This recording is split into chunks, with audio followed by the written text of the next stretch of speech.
What if the life you want is waiting on the other side of the first small step you keep postponing?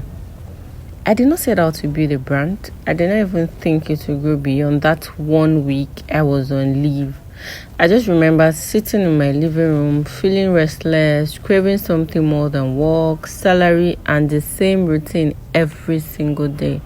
I wanted to test myself. I wanted a challenge that would stretch me into the version of me I knew existed, but had not stepped out yet. And that was how my side also, one of the best side also that I have, the gifting. That's how I started.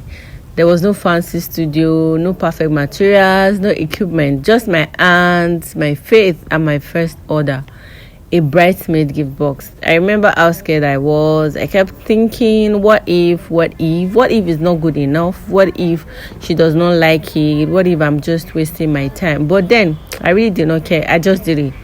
So I packed it with care, tied ribbons on the floor because I didn't even have a proper work table. I checked, double checked, triple checked, and prayed she would love it. She did. In fact, she told me her girls cried when they opened their boxes, and you need to see the joy and relief in my face when she told me this. That message changed something in me. It showed me that a simple skill, a simple attempt can become a door to something bigger. It showed me that sometimes you will not even know you are capable until someone experiences what you create. So I kept going slowly, quietly. Some months were silent, sometimes it happens like that. And some weeks were overwhelming where I have jobs. And please, I made mistakes. I made lots of mistakes, but I learned from them. I upgraded my boxes. I learned packaging and all that comes with gifting. I learned to trust consistency over speed. Growth did not come like a miracle. It came like a gradual process, showing up brighter each time I refused to quit. I've gotten corporate jobs, different jobs, brandings, packaging, so many other jobs from that one attempt.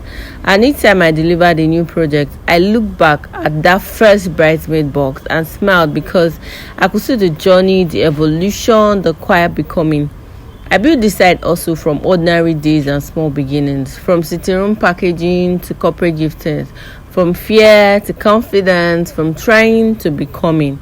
And if you are listening right now, maybe you are like I was. You have a dream, an idea, a skill.